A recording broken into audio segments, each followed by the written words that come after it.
Ved at se på grundstofnummeret kan man se, hvor mange protoner der er i kernen. Der er altid lige mange protoner og elektroner. For eksempel er oxygen grundstof nummer 8. Det betyder, at oxygen har 8 protoner og 8 elektroner. Hvis man skal finde ud af, hvor mange neutroner der er i kernen, skal man minuse grundstoftallet, som er det, der står her, med massetallet, som er det, der står her. På den måde finder man ud af, hvor mange neutroner der er i kernen. På det periodiske system er der vandrette rækker, der kaldes perioder. Perioden indikerer, hvor mange skaller et atom har. Der findes 7 perioder. Der er også søjler i det periodiske system. De kaldes hovedgrupper og indikerer, hvor mange elektroner der er i den yderste skal. Perioderne er dem her, der går den her vej, og hovedgruppen dem, der går nedad. Der findes 8 hovedgrupper. Derudover findes der undergrupper, og det er altså dem her nu. Der er også metaller og ikke-metaller i det periodiske system. I det periodiske system er der en slags trappe, og alle grundstoffer under trappen er metaller, og alle over trappen er ikke-metaller.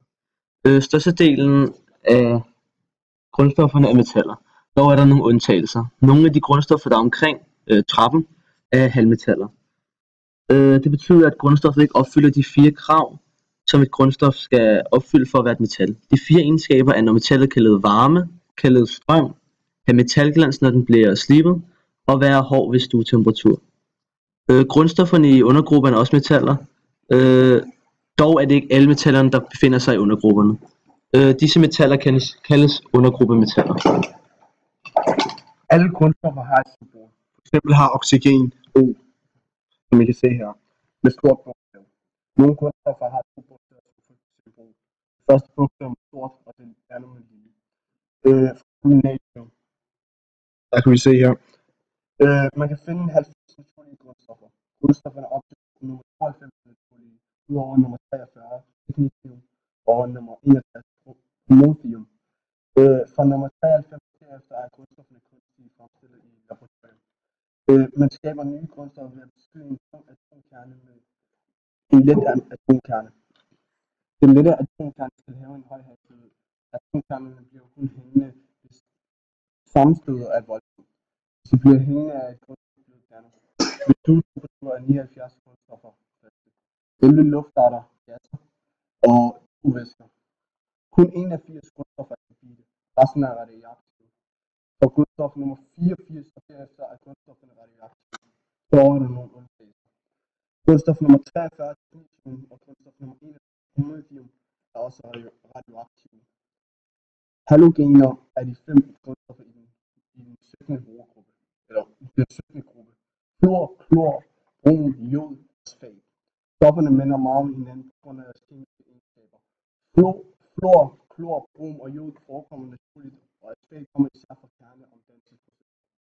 Halogener, især fluor, klor, er elektronnegative, meget reaktive og danner salte.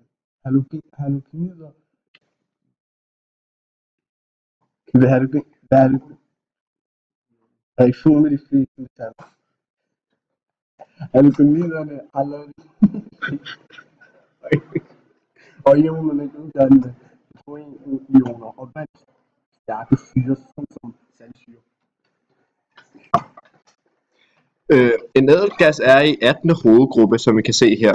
Det svarer dog til den gamle hovedgruppe 8. De karakteriseres ved at være ikke-metaller og at være kemisk inaktive. De er også meget stabile på grund af deres maksimale antal valenselektroner. Valenselektroner er elektroner i den yderste skal. Derfor reagerer de meget sjældent med andre grundstoffer. Ting som yderligere karakterer ædelgas er, at de er lugtfri, farveløse, monoatomære gasser, og samtidig er deres kogepunkt meget tæt på hinanden. Det vil sige, at det ikke varierer med mere eller mindre end 10 grader.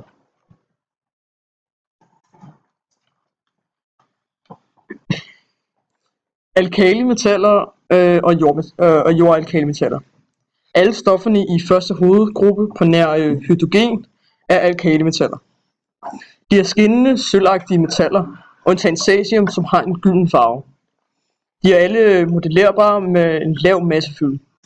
De er meget glade for at reagere med andre stoffer, især vand. Nogle kan ligefrem eksplodere i kontakt med vand. Alle jordalkale metaller findes i hovedgruppe 2. Lanthanider og acinider. Lanthanider kan findes fra nummeret 57 til 71, som er her. Det er en gruppe, som dækker over jordmetallerne. Alle disse stoffer er magnetiske. Acinider er en gruppe på 15 radioaktive grundstoffer. Gruppen starter på 89 grundstof og går til og med 103. Dog går de acinider, som kan findes i naturen, kun til og med grundstof nummer 92. 92-103 kan kun fremstilles i laboratorier. Både lanthanider og acinider findes i undergruppen.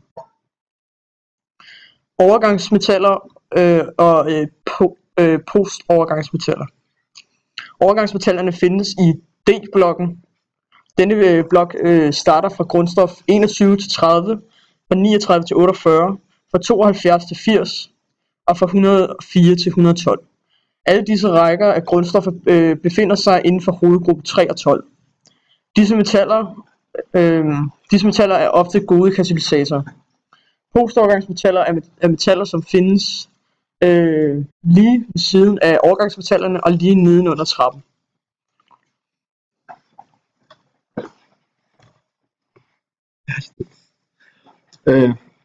Opfinderen af det periodiske system var Dmitri Mendelejev, som var en russisk kemiker. Mendelejev fandt et system i grundstofferne, og på den måde lavede han et system ud for det. Dog var alle grundstofferne ikke optaget i hans tid, men han vidste, at de var der. Igennem tiden blev disse tomme pladser fyldt ud.